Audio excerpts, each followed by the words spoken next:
arts et de la culture de la mairie de Libreville. Est-ce qu'avec ce festival, c'est l'occasion pour la mairie de Libreville de terminer ce beau chantier qui est juste derrière votre bâtiment? Je parle de cette salle de la culture et des arts qui est derrière le bâtiment de la mairie de Libreville. Ça, c'est ma première question. Est-ce que la mairie de Libreville, dans votre ligne budgétaire, désormais avec ce festival, pourra inscrire ce festival dans votre ligne budgétaire pour l'année prochaine? Parce qu'on sait que la mairie de Libreville a beaucoup d'argent. Merci. Non, je rigole. La prochaine question vient, Madame Véré. Est-ce que c'est seulement les films documentaires ou tous les autres films, courts-métrages, longs-métrages, du Gabon et d'ailleurs? Et un autre point, c'est le point de la critique. Est-ce qu'il y aura de la critique cinématographique pendant ce festival? Parce qu'on organise beaucoup de festivals, beaucoup de rencontres, mais le point de la critique au Gabon n'est jamais souligné, n'est jamais proposé. Alors qu'on a Acrigat, qui est géré par Madame Ruth Mignolet-Sanzou, qui est SG de la Fédération des critiques du cinéma du Gabon et qui représente le Gabon au FESPACO et un peu partout. Et pour le point de la Baie de Roi, merci déjà à la Baie de Roi d'ouvrir les portes au cinéma. Mais moi, j'ai une autre question. Est-ce que dans votre projet de la Baie de Roi, il y a une salle de cinéma? Parce qu'au Gabon, on n'en a pas. Parce que je vois qu'il y a un côté Baie de Roi festif.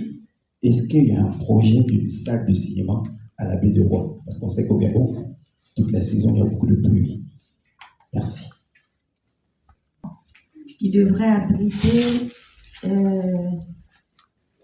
tout ce qui concerne les projections de films. Une salle le centre socio-culturel qui se trouve derrière le bâtiment annexe de l'hôtel de ville.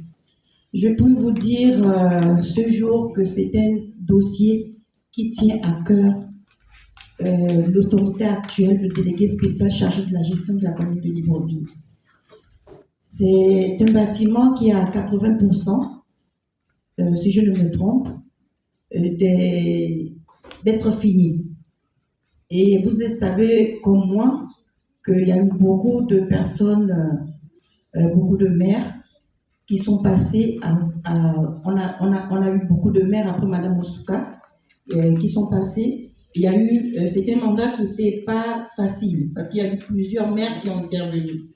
Donc vous savez que quand vous commencez à gérer un dossier, celui qui vient par exemple, s'il n'a pas à cœur de mettre en exergue cette priorité, je pense que ça n'a pas été aussi un manque d'engouement de la part des précédents maires qui ont succédé dans ces différentes fonctions. Donc, ce que je peux vous garantir, ce bâtiment, c'est un bâtiment qui nous tient énormément à cœur. Déjà, nous, en tant que direction de la culture et des arts, parce que nous savons que ce bâtiment viendrait à point nommé pour résoudre un peu tous les problèmes que nous vivons au niveau du Gabon, parce que la capitale du Gabon, c'est Libreville. Donc, si on a déjà une salle de cette envergure, je pense qu'on va résoudre quand même pas mal de difficultés de ce côté, au niveau du côté de l'obtention des salles, de tout ce qu'il faut pour la promotion des opérateurs culturels. Donc, sachez tout de même que c'est un problème qui tient à cœur les autorités de l'institution qui est la mairie de Libreville. Concernant le deuxième point qui m'a été posé, c'était est-ce qu'il y a un budget alloué? Mais bien sûr qu'il y a un budget alloué. Je peux vous dire que la mairie de Libreville accompagne, parce que moi-même je suis directeur de la culture, ça va faire 5 ans aujourd'hui, et j'ai mon adjoint qui est là, qui a 33 ans de service dans cette direction, et on peut dire que c'est un dossier, je reviens, c'était quoi là? Excusez-moi, j'ai pas le fil de ma pensée. Voilà, je peux vous dire qu'il y a une ligne budgétaire qui est allouée au cinéma, à la culture. Si on a une direction de la culture, ça veut dire forcément qu'il faut qu'il y ait un budget pour que cette direction puisse vivre, puisse animer. Déjà en tant que direction technique, nous-mêmes en tant que direction technique, nous avons des projets aussi. Donc on accompagne pas mal de promoteurs culturels, Mais le seul problème, c'est que vous convenez avec moi que ce que les opérateurs culturels n'ont pas pu avoir avec le politique, ils viennent à flot en abondance. Vraiment, c'est de l'affluence sollicitée depuis que la transition est là, depuis que le délégué spécial est là. Les sollicitations sont multiples et nombreuses. Et c'est ce que j'essaie de dire à tous les opérateurs culturels qui passent par la direction de la culture et des arts, leur faire comprendre que nous avons la bonne volonté de vous accompagner, mais on ne peut pas répondre à toutes les sollicitations. Et il y a souvent aussi un ordre de priorité. Si quelqu'un a fait sa sollicitation il y a 3-4 mois et que celui qui vient juste à fleur de son événement, c'est pas facile souvent. Donc, vous pouvez sortir d'ici avec l'idée selon laquelle que la mairie accompagne les opérateurs culturels. Il y en a beaucoup. Et donc, moi, je suis représentante de la société FMCT, donc la La société FMCT est en charge du développement de la baie des Lois. Donc, on est une société d'aménagement. On s'occupe de vérifier en fait que le projet qui se développe est conforme au schéma directeur qui avait été mis en place par les autorités. Donc, dans ce cadre-là, ça veut dire que, par exemple, s'il est prévu des bureaux, il est prévu des hôpitaux, on veille à ce que cela soit développé. Par rapport à la question qui a été posée, dans la programmation, il est prévu un espace de loisirs. Un espace de loisirs intègre en effet une salle de cinéma. Donc, ces éléments sont prévus. Maintenant, ce n'est pas la FMCT qui va réaliser ça.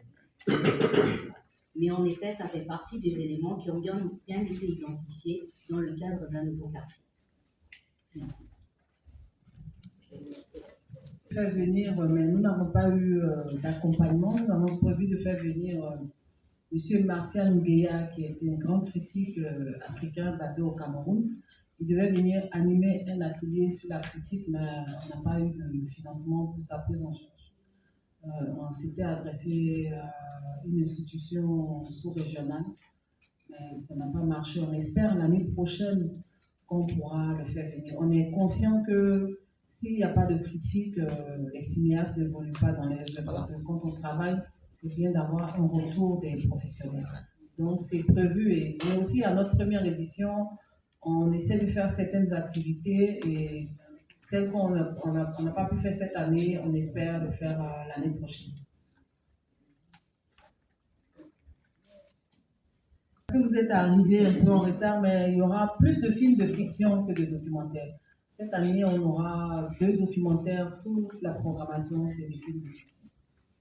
On va prendre 2 dernières questions. C'est la première édition. Madame la réalisatrice, est-ce qu'un jour on peut compter sur vous pour être actrice dans une de vos propres réalisations? Non, je préfère rester réalisatrice.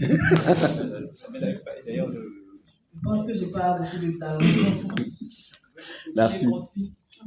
Bonjour à tous, je suis Julien Messi, journaliste pour le compte de la média en ligne, la Source Média. Donc déjà, je tiens à féliciter donc Madame PD, c'est bien cela, pour cette initiative loi, parce que moi j'aime bien tout ce qui est festif en fait. Ok, donc sur le papier document, on a il est écrit, le festival rendra également hommage aux vivants, c'est ça? Donc les acteurs. Comment est-ce que vous comptez en fait rendre hommage et pourquoi maintenant? Parce que s'agissant effectivement de Philippe Maury, donc qui est considéré comme le père du cinéma gabonais, nous sommes tous dans les conditions dans lesquelles en fait, il est décédé.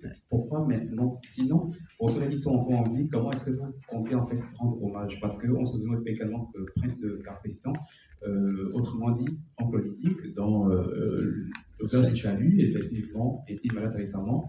Comment vous allez accompagner en fait se tenir, sinon rendre hommage à ceux qui sont encore en vie? C'est leur travail en fait. Déjà le premier hommage, donc on va voir des films où Prince de Capistran et tous ces comédiens que j'ai cités ont joué. Donc on va revoir leurs œuvres. C'est une manière de leur rendre hommage. On veut aussi à la cérémonie de clôture leur remettre des trophées de reconnaissance. C'est comme ça que nous comptons leur rendre hommage. On espère qu'on aura un soutien pour accompagner ces trophées d'un appui financier. On espère, mais si on n'a pas, mais on fera, on leur remettra des trophées de reconnaissance et leurs œuvres seront vues. Gabriel Maury, je suis l'un des fils du Théâtre du cinéma d'Appena. Je suis un scénariste en herbe, mais malheureusement mes scénarios sont en fin de concevoir avec la poussière et quelques toiles d'araignée. Donc, je suis là vraiment en tant que, on va dire, un néophyte. Je voudrais savoir s'il y aura une masterclass qui va aborder le côté business. Parce que c'est ça le problème. J'ai l'impression qu'il y a une omerta sur le sujet. On ne se rend pas compte qu'il y a beaucoup de réalisateurs, d'acteurs, ainsi de suite, qui galèrent, qui n'arrivent pas, bon, ce serait déjà extraordinaire de vivre de son art, mais qui n'arrivent même pas à avoir le minimum à ce sujet, parce qu'ils ne savent pas. On se retrouve avec des œuvres, avec des scénarios, parfois même avec des petits courts-métrages, mais on ne sait pas